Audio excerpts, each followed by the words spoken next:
Bienvenidas, queridos lectores de GTXT. Estamos de vuelta con No Puc Més y hoy tenemos al escritor, periodista y bueno, un poco de todo, crítico cultural, diría yo, al que seguramente ya conocen, Roy Galán. Roy, muchísimas gracias por estar aquí hoy con nosotras. Hola chicas, nada, muchas gracias a ustedes por darme este Muchas espacio y gracias. contexto. Bueno, voy a empezar yo directamente. Roy, eres una de las personas, sinceramente te lo digo, más tiernas y más empáticas que conozco. Y tus palabras siempre rebosan como de humanismo, ¿no? La verdad es que, esto lo hemos hablado nosotros en alguna ocasión, nadie tiene sangre azul. ¿Qué implicaciones tiene esto? ¿Y cómo te posicionas con respecto al esencialismo? Y cuando digo esencialismo me refiero a esa idea de que se prioriza como la supuesta esencia de alguien y por lo tanto, pues yo qué sé, por ejemplo, desde ciertos sectores del feminismo se ve a los hombres como esencialmente malos o irrecuperables debido a ello.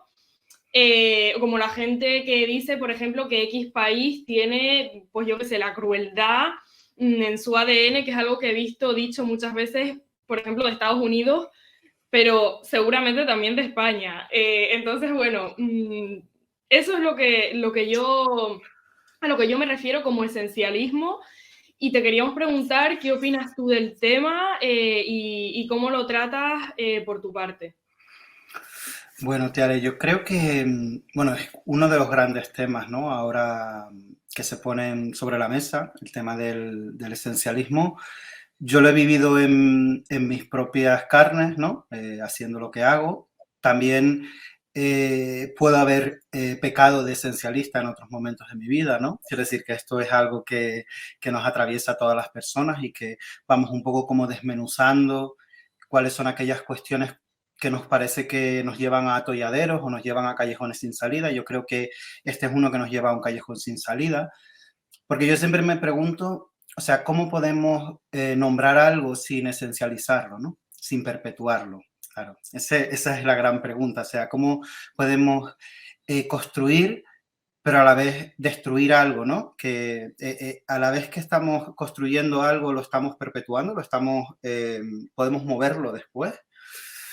Yo creo que en este sentido, en esta cuestión de la esencia y que va unida completamente con políticas de la identidad, ¿no? Que tienen que ver con una certeza como muy férrea, probablemente en un mundo que cada vez es más incierto y vamos buscando cada vez lugares como mucho más eh, seguros, ¿no? Como mucho más estables. Y en ese sentido, tratamos de expulsar todo el rato, ¿no? Al contrario, o aquello que creemos que es el enemigo. En el caso de los hombres, concretamente, a mí me gusta mucho cómo aborda este tema Bell Hooks, ¿no? Porque creo que ella en su libro, por ejemplo, El deseo de cambiar, es muy honesta, porque realmente reconoce cuáles son las limitaciones, ¿no? que puede tener el propio pensamiento feminista con el respecto de acoger o expulsar a los hombres. Y además, porque creo bueno, que me parece pues ciertamente contradictorio a veces que se esté reclamando una transformación social, si realmente no lo que buscábamos era un mundo más habitable, un mundo sin desigualdad, y que cuando se esté pidiendo todo el rato a, por ejemplo, a los hombres, ¿no? que se incorporen al feminismo, que digan algo, cuando dicen algo les dicen que se callen, ¿no? ¿No? Cállate pavo. Esta cosa del cállate pavo, del meme de la masculinidad, que nos podemos reír mucho, acaban generando, creo, un espacio en el que muchos hombres no se ven tentados a habitar. Quiero decir, de pronto ser considerado un aliade o aliado, depende de cómo te toque, es peor que ser considerado machista. Entonces, ¿no? En esa cosa de cuál es el capital social o cuál es el lugar del deseo, probablemente estamos errando en algo. Yo no digo que esas cosas no tengan razón de ser, que la sospecha no sea un lugar posible, la duda, claro que sí, pero ¿es políticamente estratégico, ¿no? Lo que estamos haciendo? ¿Dónde nos va a llevar esto si seguimos estirando este chicle, ¿no? Del esencialismo y las políticas de identidad en las que solo tú por haber vivido eso, es el que está legitimado para hablar de ello, obviando todo lo que tiene que ver con la imaginación, con la creatividad, con la ficción y con la empatía, ¿no? En todos esos espacios que no son, que no habitas por ti, sino que habitas por los demás. Eso me parece muy bonito, ¿no? Ese es el puente que se tiende con los demás. Y creo que lo estamos cortando todo el rato por buscar reconocimiento. No sé si lo he explicado bien. Sí. Creo que lo has explicado perfectamente. Yo quería ahora hacerte una pregunta precisamente al hilo de esto que estabas tú diciendo. Y es que una de las cosas que a Tiare y a mí más nos encanta de todo el trabajo que tú haces es precisamente cómo reflexionas tú en torno a las masculinidades, ¿no? Que siempre lo haces también en plural. Entonces te voy a lanzar una pregunta que igual es un poco como parece muy grande, pero a ver un poco cómo la podemos pensar, que es ¿qué es ser hombre? ¿No? Tratando de romper precisamente con todos esos preceptos identitarios y esencialistas, ¿no? Cómo se construye la idea de qué es el hombre y también un poco cómo vives esa tensión, ¿no? Con el movimiento feminista hegemónico, ¿no? Que igual precisamente lo que hace es reproducir, ¿no? Esto que tú estabas señalando hace un momento. ¿Cómo es posible convivir, es posible hacer cambiar de opinión, ¿no? A esta idea que se tiene de la masculinidad, masculinidades? Bueno, gran pregunta. Yo creo que ahí está como el meollo de todo. Te diría que hay una cuestión con la cuestión de ser hombre, ¿no? Con esta cosa que se plantea, que muchas veces con el tema de las masculinidades tendemos siempre como a colocarlo solamente en un lugar, ¿no? Pasa también con las luchas LGTBIQA+, se acaba convirtiendo todo en algo que parece que solo le es propio a aquellas personas que les afectan, ¿no? En plan, bueno, pues la masculinidad es algo que afecta a hombres, que los hombres se miren su masculinidad, ¿no? Se reúnan ellos en un círculo como de hombres, de alcohólicos anónimos, ¿no? Hombres anónimos. Entonces, ahí ellos solucionan eso que no entendemos todos, pero y que las mujeres hablen de sus cosas en el baño y no lo compartimos, ¿no? Creo que ese es el peligro, ¿no? de estos lugares en los que realmente definir lo que es ser hombre se convierte en una cuestión personal. Y me oigo un poco de eco, pero bien, ¿no? O sea, aquí no se escucha eco. Ah, vale, no, genial. no se Pues si no se escucha, genial. Entonces, en ese sentido, este hecho, creo que hay una cuestión en la pregunta que vuelve a ser muy individual y no colectiva, ¿no? En esta cuestión de qué es ser hombre, pues vamos a un lugar como muy individual en el que, bueno, pues yo me voy a preguntar qué es ser hombre, qué es lo que he hecho mal en mi vida, voy a una esquina, ¿no? Me castigo, me fustigo, digo, soy el peor hombre, ahora soy el mejor, ¿no? Entonces enseño a otros hombres a ser, pues soy un mesías. Claro, todo esto no es estructural, ¿no? Y es una cuestión, la pregunta de qué es ser hombre es una cuestión de una estructura. Yo no lo sé, yo sé que yo siempre me he sentido como un hombre fallido, ¿no? Me he sentido un hombre fallido porque en mí había algunas cuestiones que no se leían como de ser un hombre de verdad. Pues me gustaba jugar con muñecas, tenía más amigas que amigos, tengo pluma, bueno, un montón de cuestiones. ¿Qué pasa? Que de pronto empiezo a leer y empiezo a entender y veo que es que hay muchas formas de ser hombre, ¿no? Entonces, yo me reconcilio un poco con eso y digo, bueno, entonces aquí la movida es que ese hombre que yo además quería ser porque me obligaban un poco a hacerlo y de pronto me pongo a estudiar una carrera de hombres, ¿no? Y a hacer cosas de hombres y todo esto. Y de pronto digo, bueno, pero esta gente también está en una ficción, ¿no? En esa ficción que supone ser un hombre.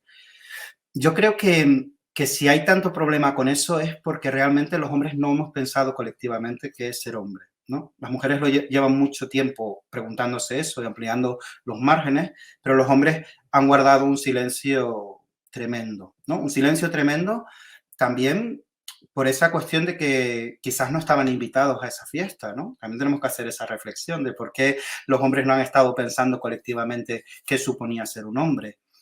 En ese misterio, que también te digo que creo que muchas veces es un arma, ¿no? El misterio masculino, ¿no? Esa cosa de, bueno, si nunca hemos hablado de lo que nos pasaba, pues probablemente nadie nos podrá hacer daño, nadie podrá descubrirnos, nadie podrá retarnos y nadie podrá averiguar esto.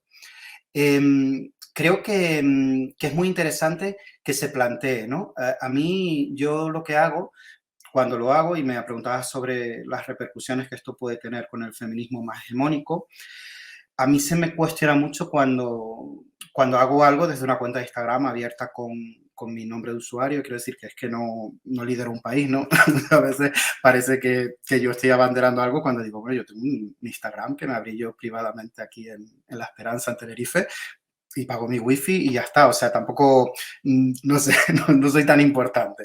Pero entonces, en ese sentido, creo que es interesante sobre todo que un hombre se interese o se preocupe por aquello que se supone que debería ser ajeno, porque es una pregunta al resto de hombres, ¿no? En plan, ¿tú por qué no sabes esto? ¿No? ¿Por qué no te has interesado esto? ¿Por qué crees que esto no te interpela, no te incumbe? Y no te incumbe solamente por una cuestión de justicia social, ¿no? O una cuestión de ser un buen hombre o por bondad, sino simplemente por amor a la vida, por interés, por saber por qué tu amiga te está hablando de eso y leerlo en un sitio y darle esa explicación a través de un libro y comprenderla, ¿no? Y no sé, es simplemente diría que es sí, por amor a la vida, ¿no? Por amor a la vida que habitamos. Y es una pregunta que es muy interesante porque da igual que lo haga yo, ¿no? Pueden hacerlo muchas otras personas, pero al final, si yo tengo una relevancia o una posición ahí, la pregunta es, ¿dónde me coloco yo? ¿No? Ya vemos dónde se colocan muchos hombres. Lo que me parece muy preocupante es que ante una grandísima... eh, ante un grandísimo público marcadamente antifeminista, con hombres marcadamente antifeministas, con un público muy grande, no existen hombres feministas con ese impacto. Y eso es preocupante porque estos hombres están fabricando adolescentes, ¿no? Antifeministas. Entonces, tendríamos que preocuparnos por ver dónde están esos hombres, ¿no?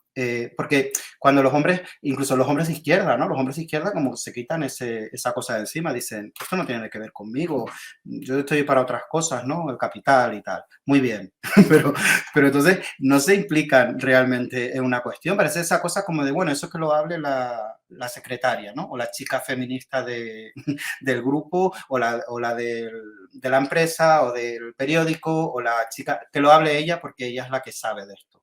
Los hombres también podemos saber cosas de feminismo porque están los libros, tenemos ojos, sabemos leer, ¿no? Ya está. Genial, genial. Exacto. Me ha gustado Y esa no hace reflexión, falta ¿no? ser De no hace amor a falta la ser vida. otra persona para preocuparse por la otra persona, ¿no? O sea, realmente sirve también para construir solidaridad, en fin, Sí, tiene total, sus utilidades. y creo que políticamente es muchísimo más estratégico, ¿no? Tenemos ahí el caso de los mineros que lideraron la marcha LGTBI, no sé si lo recuerdan Sí. en este caso. Para mí ese es un ejemplo maravilloso de cómo para hablar, no se puede hablar de feminismo sin hablar de salario mínimo, ni de lucha LGTBI, sin hablar de cuestiones estructurales como el techo y la comida. Además, es que paradójicamente es lo que se busca en los movimientos sociales, ¿no? Los movimientos sociales siempre Bueno, no reclaman, todos, ¿eh? bueno, Pero, no todos, pero o sea, pero la mayoría de ellos, ¿no? O sea, la marea blanca, pues estaba también la educación pública y estaba, o sea, quiero decir, ¿no? Que es la capacidad transformadora que tiene precisamente el que todas podamos estar en todas partes. Si no, no va a cambiar el mundo, ya te lo digo. Quiero decir que es que, bueno, por mucho que se tenga la razón de un lado o de otro, si la persona a la que hay que convencer no está implicada, es que no vamos a ningún sitio, vamos a polarizar y tendremos muchas razones, estaremos muy informados y formadas, nos enfadaremos muchísimo, pero el mundo no va a cambiar y se suponía que la cosa era de transformarlo, ¿no? O en principio. esa sería la prioridad en teoría, luego la práctica se cuelan Claro, otras sí. cosas. Pero Claro. bueno, yo les voy a confesar algo para introducir mi siguiente pregunta, y es que muchas veces en espacios supuestamente feministas no me he sentido ni cómoda, ni bienvenida, ni libre, ni nada por el estilo. Y Roy, te quería preguntar, ya que tú defiendes férreamente el derecho a la feminidad, o por lo menos eso percibo yo, constantemente, por suerte. ¿Crees que se ataca lo femenino incluso desde ciertos sectores del feminismo? ¿Y qué impactos crees que tiene esto, no ya solo con vistas a un movimiento feminista, sino con vistas a un movimiento, digamos, socialista o de todas maneras que por lo menos quiera ir más allá de la socialdemocracia? O sea, ¿qué impactos puede tener el hecho de que se castigue algo supuestamente tan simple como, o tan inocente como el ser femenina o fem, como se suele también llamar? Sí, bueno, claro, Tiara, es que esto es un temazo, ¿no? Porque supongo que al hablar de esto dices, me he sentido muy mala feminista, ¿no? Porque de pronto, ¿no? Esta cuestión de encarnar algo, ¿no? O suponer una especie de desafío, porque yo lo que creo es que hay como una brecha entre el mundo que desearíamos y el mundo que es, ¿no? Entonces, en ese sentido, viendo que no vamos a poder abolir, ¿no?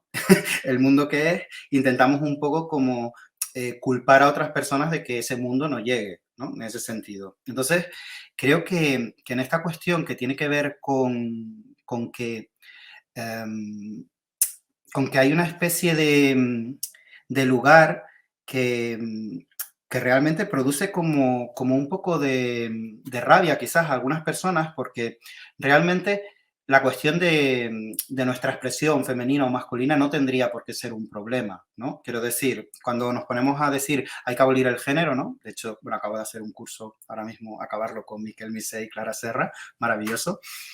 Pues bueno, ¿dónde está el botón, no? Entonces, mientras abolimos ese género, parece ser que hay una especie de obsesión por responsabilizar a determinadas personas, ¿no? Por un poco, pues estar en los extremos de la feminidad o la masculinidad, ¿no? En plan, bueno, qué interesante también, ¿no? Que esto sea algo muy diverso, ¿no? En el sentido de que yo no voy a culpar a alguien por representar algo, ¿no? Que a mí me parece como perjudicial para el mundo. Faltaría más, porque además somos seres que se construyen socialmente, ¿no? Y que además jugamos con el deseo y queremos ser personas que nos deseen, ¿no? Quiero decir, es que me parece como además tirar piedras contra tu propio tejado.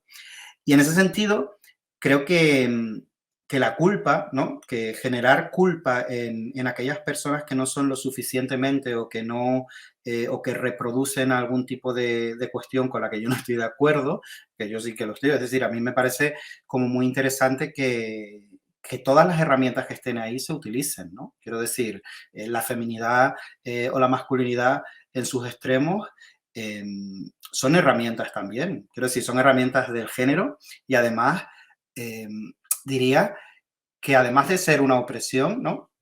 O un lugar de distribución del mundo, también tiene que ser un lugar de agencia divertido, alegre y placentero, ¿no? Que muchas veces nos olvidamos de estos lugares. Parece muchas veces que tenemos que construir una especie de soldados, de policía también del género, ¿no? Señalando muchas veces a aquella gente que nos molesta. Y que realmente esto tenía que ser también como más divertido, o sea, divertido también es pues verte bien y no hay nada malo en verse bien. Creo que hay un problema sobre todo y eso puede ser por otra cuestión, por una cuestión de incertidumbre, ¿no? Con respecto con una pregunta, es decir, cuando yo me encuentro con alguien que se dice feminista, ¿no? Y es una mujer muy femenina, ¿no? Intento como hacerle ver que esa persona está alienada, ¿no? O que es tonta o que reproduce unas cosas, porque vamos, pudiendo ser de otra manera, ¿cómo vas a querer, ¿no? Explotarte a ti misma así. Y es un poco absurdo porque esa persona que está haciendo esa crítica también está producida por ese mismo poder, ¿no? Es decir, que me gustaría ver esas personas que hacen esas críticas, cómo van a una boda, cómo pasan el fin de año, o realmente si quieren sentirse que gustar, ligar, no sé, todas estas cosas que son humanas. Entonces, en ese sentido, me parece que hay una especie de responsabilizar al otro para no mirar a uno mismo que también está producido, ¿no? Bueno, es que no es mejor ir con una batamanta que ir con un traje corto y con escote. Es que eso sí que debería ser una opción, ¿no? Vital, simplemente para arañar ese lugar de alegría, placer y disfrute que ha de tener también la vida, por favor, un poco. Solo faltaría. Solo Y faltaría. además, o sea, yo le estaba diciendo a Jessie el otro día, como, o sea, tía, esto es drag. O sea, yo lo vivo Sí, así, ¿sabes? Es como, o sea, de verdad, es en plan, o sea, deja como correr tu imaginación, ya que tenemos esto, pues vamos a jugar con ello, no sé, no tiene que ser todo tan amargo y tan, oh, Dios, esta tía toda depilada, pues, ¿qué más te dará? O sea, claro. Ni no tan sé, en serio, plan, ver que Tiare, la porque gente al se final, divierta claro, es una también, cuestión, ¿no? sí, es una cuestión como de ser tan serio, tomarte tan en serio, ¿no? Como Ya, esto es algo innato en mí, esto es algo, y es como, no, ser drag, ¿no? O lo drag, o realmente la performance, lo que te está poniendo todo el rato es un espejo delante y te está diciendo, oye, que es que incluso tu lugar en el mundo que crees que no es, que no te estás cosificando, ¿no? O sea, lo que sea eso, de pronto es una elección también. Entonces, quiero decir que es que es muy interesante cuando el otro nos hace de espejo y dice, oye, que esto que tú te crees que es natural, no lo es, no es innato, es un teatrillo. Pero eso da mucho miedo, ¿no? Y ante el miedo, claro, la gente reacciona claro. siempre con rabia, ¿no? O con cuestionamientos hacia la propia persona. Hay una cosa que es el valle inquietante en ciencia ficción, que quiere decir que siempre que hacen un robot, normalmente le dejan algún tipo de señal para saber que estamos ante un robot y que no es un humano, ¿no? Yo esto siempre lo relaciono con el género, ¿no? Y quiero decir, ¿qué es lo que nos perturba cuando vemos algo que creemos, ¿no? Que es nuestro en una cosa que creemos artificial, sin ver que nosotros y nosotras también somos artificiales? Pues nos inquieta y queremos saber que eso es producido, pero es que todo es producido. Entonces, Tiare, qué maravilla que te produzcas de la manera que te dé la gana, ¿no? Es que es así, Gracias. ¿no? Como, es que si encima te arrebatan la Sí. posibilidad esa, pues mira, ya directamente apaga y vámonos. Claro, claro, no, y yo invitaría a todas las personas que se consideren feministas, que es como si eres feminista, supuestamente te gusta pensar las cosas y reflexionarlas, y es como reflexiona que igual otras personas lo viven de otra manera, y bueno, eso, ten un poco de imaginación y también de vivir y dejar vivir, no sé, eso Hmm. creo que también es un pequeño detalle importante. Pero bueno, hablando de cosas muy importantes, ¿qué rol crees que tiene la clase y el discurso anticapitalista en el feminismo y hacia cuál, hacia dónde deberíamos movernos en ese aspecto, ¿no? Porque, o sea, yo esto es algo que siempre pregunto, porque de verdad estoy segura que de que al final sí que la clase es como el centro de, o por lo menos de donde podemos sacar la esperanza de tener algún tipo de victoria en el futuro, ya que no parece inminente, desgraciadamente, desde, digamos, la izquierda. Entonces, te quería preguntar, ¿qué opinas tú desde ese punto de, digamos, ternura, desde ese punto antiesencialista y bueno, por supuesto, feminista también, de un tipo de feminismo que considero que es todas esas cosas, ¿no? Humanista y antiesencialista, indudablemente. Pues fíjate que esto lo pienso mucho y que creo que muchos de los problemas que podemos tener ahora es por haber desvinculado un poco la cuestión de clase, ¿no? Del feminismo. Es decir, en esta especie de lucha también, ¿no? Nuevamente por ver qué era lo importante, ¿no? Ha habido, ¿no? Esta cosa de, no, es que lo que importa realmente, maldito feminismo, ¿no? Que lo que importaba era la clase y, ¿no? Y las feministas, no, es que es más importante esto. Creo que al perder esa perspectiva estamos perdiendo una posibilidad realmente transformadora. Por ejemplo, te explico. Lo he visto mucho en los relatos que se hacen con respecto a los hombres, ¿no? En esa esencia del hombre verdugo o el hombre que acabará siendo un delincuente o el hombre agresor ¿no? Por ser hombre, que yo eso ya es que no puedo escucharlo, ¿no? Ni por ser hombre ni por ser mujer me perturba mucho. Claro, en ese sentido, por ejemplo, fíjate, se usa mucho el tema de los privilegios, ¿no? De los privilegios masculinos desde el feminismo. Claro, al no hacer una lectura de clase, le estás lanzando el mismo mensaje a Messi que a un hombre racializado, ¿no? Pobre, que no tiene nada en su vida, pero que el mensaje que le está llegando es el mismo. Entonces, claro, ahí lo que está generando es un malestar porque ese hombre, aunque tenga algunos privilegios, ¿no? Por cómo está dividido el mundo, evidentemente, pero no puedes homogeneizar, ¿no? A todo el mundo por igual, porque realmente yo creo que esta gente se estará enfadando, ¿no? Porque lo que está recibiendo es como, pensará que recibe una bronca inmerecida, ¿no? Probablemente. Ese puede ser uno de los problemas de no hacer una lectura de clase de esto y de decir, ojo, cuidado, ¿no? Que es que no es lo mismo. También por cuestiones punitivistas completamente, ¿no? Que están ahí los datos, es decir, pues las personas que están en prisión, ¿no? De qué origen son, el tema de criminalizar el acoso callejero, ¿no? Pues también cuidado, porque si no haces una lectura, ¿no? De clase con esa ley, pues probablemente quien acabe normalmente, ¿no? En la cárcel o pagando esas multas, pues sean personas racializadas, ¿no? Volvemos otra vez a un ciclo en el que parece que lo que se quiere realmente es esconder y ocultar a determinadas personas, ¿no? Por su raza o por su clase. Entonces creo que, que sería mucho más transformador eh, si pudiéramos bajar de esa atalaya, ¿no? De casi de bondad suprema, casi, ¿no? De señalamiento y empezáramos a hacer análisis verdaderamente estructurales, porque lo que me produce como más desazón es ver que para una cosa sí que nos interesan mucho las estructuras, ¿no? Pero para otras de pronto no queremos saber nada de las estructuras. Es decir, no te viola un hombre que sale de una alcantarilla, ¿no? Un monstruo, te viola tu hermano o tu pareja. Vale, hay una estructura.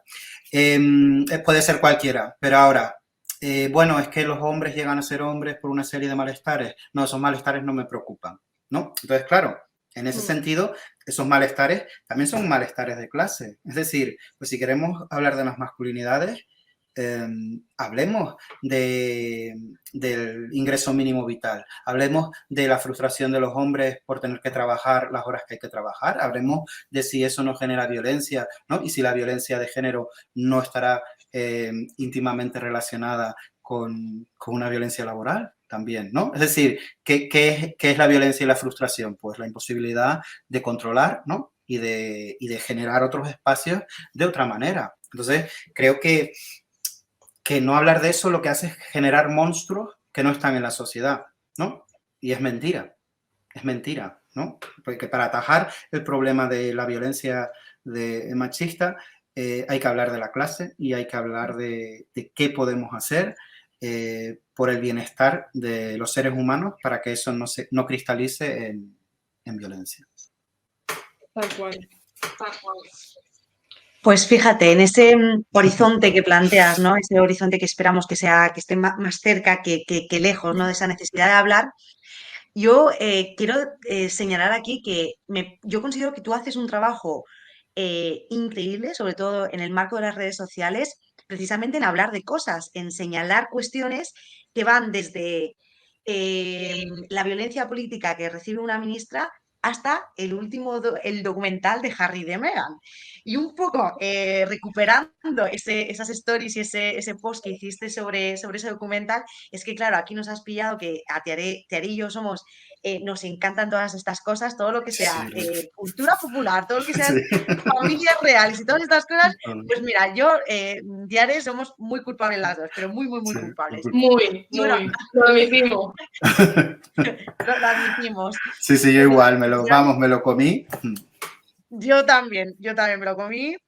Entonces, bueno, recuperando un poco este post, y también un poco ya para cerrar la entrevista, es la última pregunta que te hacemos, yo quería preguntarte A raíz un poco de este documental de Harry y Meghan, bueno, ellos destacaron, señalaron, criticaron el papel que tuvieron los tabloides británicos, pero yo creo que en general del mundo entero, y las redes sociales en su salida, ¿no?, de la familia real, y pues señalaban la cantidad de mensajes racistas, misógenos que recibió Meghan a lo largo de todo ese tiempo que estuvo ella como una miembro de la familia real senior. Entonces, a mí me gustaría preguntarte, pues, ¿cómo lo ves tú? ¿Y qué papel tiene el cuarto poder en grandes rasgos, ¿no?, en la creación de opinión y también un poco en este horizonte, ¿no? Porque a veces como hablamos de esta construcción de este, como dice Pastora, este mundo nuevo, bueno, a ver cómo es este mundo nuevo, ¿no? Porque lo dejamos todo para el mundo nuevo y no podemos pensar en ese mundo nuevo si no pensamos también en el papel que tienen los medios de comunicación, en el papel que tienen las redes sociales, que tienen esa capacidad, ¿no?, de llevar a una persona prácticamente al borde del suicidio y de otras, ¿no? Y a partir de ahí, pues todo lo demás. Entonces, ¿cómo lo ves tú? ¿Crees que desde nuestra parte de la historia, desde nuestro lado bueno de la historia, pensar en estrategias que pongan fin un poco a este modus operandi, no sé si poner fin o controlar o pensar o cuestionar al menos, es una parte importante? ¿Cómo lo ves tú? Sí, bueno, a mí es que justo este tema que me has nombrado es el que más me fascina. Es decir, me fascina siempre el de la construcción de identidades, ¿no?, o de expectativas, de la posibilidad de aniquilar incluso futuros posibles que tiene lo mediático, ¿no? Es alucinante comprobar cómo beben, ¿no? Beben de una demanda, además, muy concreta, y además reproducen esa demanda. Es decir, es como una pescadilla que se muerde la cola. En el caso de Meghan es muy claro. Hay que ir al mito, ¿no? Hay que ir a la sospecha, hay que ir a la alteridad, construir ¿no?, una persona ajena a nuestras costumbres, ajena a nuestro lugar, para luego echarle la culpa de todo, ¿no? Es muy sencillo. Eso no le pasa solamente a la Casa Real, eso pasa también cuando le presentas una pareja ¿no?, a tu familia, porque la institución monárquica funciona como una familia, pero a grandísima escala. Y creo que en ese sentido, a mí me sigue fascinando eso, por ejemplo, el libro de Nerea Barjola, de Microfísica sexista del poder, ¿no?, que analizaba el poder de los medios de comunicación en el crimen de Alcácer. Es fundamental, creo, para ver cómo realmente los medios son productores de realidad. No solamente que la recojan, sino que la producen con una idea muy concreta. Pasa también con las representaciones. Por ejemplo, con el tema de las masculinidades pasa que todas las películas que hizo Clint Eastwood en aquella época de vaquero, ¿no?, ¿no?, cuando hacía como de Clint Eastwood, todas estas que conocemos, son una apuesta muy concreta de Estados Unidos por restaurar una idea de hombre que se enfrenta a un enemigo y que es muy valiente en una época en la que los hombres estaban en procesos de paz, ¿no?, o de hippies, ¿no?, de Woodstock y todo esto. Entonces, claro, Estados Unidos lo que necesitaba de pronto era un ejército y estaba teniendo unos hombres con el pelo largo, ¿no?, diciendo, no voy a coger un arma. Entonces, claro, entonces, en ese sentido, no son baladí estos discursos, ¿no?, ni estas películas, ni esta prensa, ni todo lo que sigue construyendo estos lugares. Creo que nuestra responsabilidad, yo lo que hago, por ejemplo, con lo que hago es, wow, tengo la fortuna de tener 500.000 de seguidores, ¿no? ¿Qué voy a hacer con esto? Esto es una pregunta que yo me hago y es una pregunta política. Es una pregunta que me hago y digo, vale, ¿quieres escribir bonito? No, quiero hacer algo con lo que hago. Quiero además que lo entienda todo el mundo, quiero un lenguaje sencillo, quiero hacer análisis con perspectiva de género. Y eso es lo que hago, ¿no?, con lo que tengo. Y en ese sentido, creo que nuestra opción es desde todos los lugares que tenemos, que ahora son muchos, de poder desmontar uno a uno, pues todos estos lugares que construyen pues un estamento muy concreto, ¿no?, con una idea de familia también muy concreta. Quiero decir, todos estos tabloides y esta mandanga, lo único que tratan es de perpetuar una idea de familia tradicional en la que las mujeres sigan trabajando gratis por amor. Y eso es así. Y está claramente comprobado, es decir, cualquier mujer que se salga de esa línea será señalada en el tabloide como sospechosa, ¿no? Soltera, mantis religiosa, devora hombres, todo eso. O divorciada, o con el color de piel de alguien que no se supone que tendría que estar a este nivel, en esa estructura, ¿no? Claro, Entonces ya pero no es claro, en ese orden moral, por debajo está la perpetuación de un sistema que lo que quiere es a mujeres casadas con hombres, reproduciendo en el hogar un rol muy concreto, que es el de sostener a una sociedad de manera invisible y gratuita en nombre del amor. Y eso es lo que hacen los tabloides.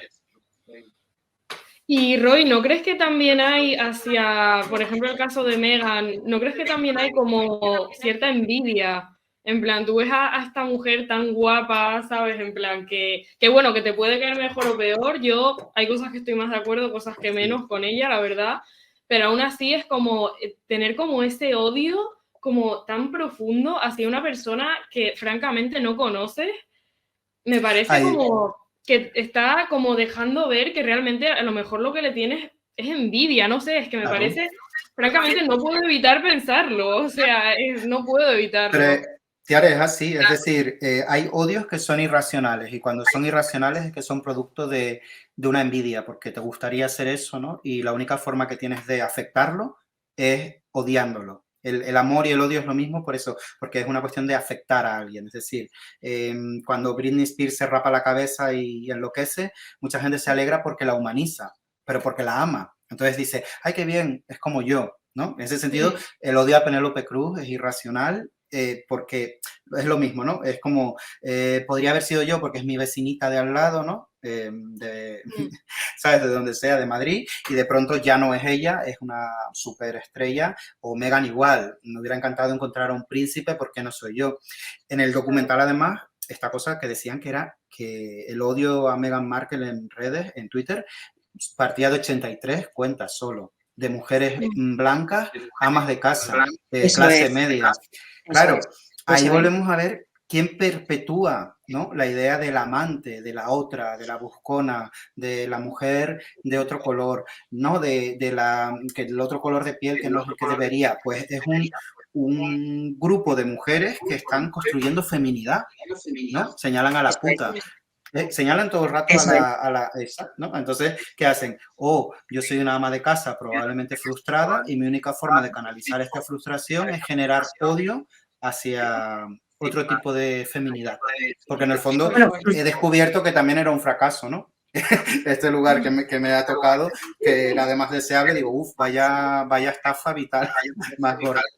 Y además, es que también fíjate que en el documental también hacen la comparación Meghan Markle, Kate Middleton, como Kate Middleton sí que es esto de, bueno, era una comuna, pero bueno, sigue siendo inglesa, ¿no? Nuestras costumbres, puedo empatizar con ella, o sea, me puedo proyectar en ella, pero efectivamente Meghan Markle es todo lo contrario, no puedo ser ella y ella no tendría que estar ahí. O sea, el odio también es no solo por mi propia frustración, sino porque todo lo que a mí también me han contado, ¿no? Que una mujer que es medio negra, una mujer que viene de un barrio pobre, una mujer, ¿no? Que viene de padres divorciados, de desastre familiar, todo esto, ella no puede. Entonces, ¿cómo cumplir mi ella sueño? sí y yo estoy aquí? Yo no puede ser, ¿no? Entonces, como claro. no, es la frustración, ¿no? Y también como todo lo demás. Es como que Meghan Markle también ha puesto en juego como todo ese cuento que te han contado. Entonces, eso es lo que también genera como ese odio. Sí, bueno, porque yo hice ya hemos acabado, yo hice toda la cola que había que hacer, ¿no? Para que me tocara el príncipe azul y al final es esta fulana, ¿no? Que no se lo merece, la que se lo ha llevado. Sí, que además como que descoloca un poco el binarismo este, ¿no? El Madonna Whore Complex, el hecho de que una mujer solo puede ser como una cosa u otra cosa, y ella también creo que como estudiante empollona y también pibón, como que me encanta como que descoloca eso y a la vez a la gente como que le cuesta más entender a alguien así, que solo ven a lo mejor de primeras y la perciben como alguien que no es la persona con la que un príncipe se casa, que realmente sí que ocupa ese lugar, cuando sin embargo igual se esperaban a alguien como Kate, que es pues eso, la que no pinta por fuera de las líneas.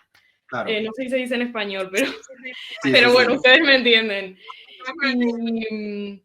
Y no sé, sí, que me ha gustado, Roy, cómo lo has escrito tú, porque, o sea, mucha gente como que yo creo que igual lo ve como algo más político, que yo creo que hay que tener más cuidado, porque al final es gente que sí está, quieras o no, es gente monárquica y liberal, no creo que sean una representación de la izquierda, por lo menos a mi parecer, pero sí que es verdad que desde lo cultural y desde ese análisis también con perspectiva de género, pues creo que nos revela unas cuantas cosas, la verdad. Sí, sí, total. Si quitamos ese análisis de que, bueno, es monarquía, es todo lo que tú quieras, y a mí la idea del amor que vende el documental no me mola nada desde el principio, en plan, el amor gana, mira cómo nos conocimos. No, a mí me gusta ese análisis de la violencia mediática que se genera y cómo es capaz de destruir completamente y aniquilar y arrasar una vida, ¿no? Y una vida que merece estar viva. Por mucho que sea rica, ¿no? No sé, que tampoco... Sí. ¿no? Exacto. Que sea en realidad, Justo. O sea... Pues declarándonos todas fans de Meghan Markle, no Sí. porque se haya quejado de que vivía en una No, casa no. pequeña en los jardines del Palacio de Kensington, Sí. sino porque ha sido víctima del aparato mediático más racista Sí. y misógino Sí. y clasista. Desde aquí nos declaramos fans de Meghan Markle por ese lado. Pues Sí. Roy, vamos a tener que dejarlo aquí. Muchísimas gracias de verdad por darnos la entrevista, gracias por compartir este ratito con nosotras, gracias por enseñarnos a nosotras y fuera de nosotras tanto, gracias por ser tú y nada, de verdad, esperamos cuando cumplamos, no sé, 5 años más haciendo esto, traerte de nuevo para actualizar todo lo que hayas aprendido hasta entonces. Eso. Y Bien. nada, muchísimas gracias de verdad, muy orgullosas de que seas nuestra última entrevista del año. Y cerrar. Y mañana es mi cumpleaños, bueno.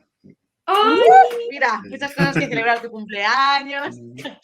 Pues muchísimas gracias y nada, nos vemos pronto. Nos vemos en las redes. Un placer, Gracias, chicas. Roy. Besito. Chao.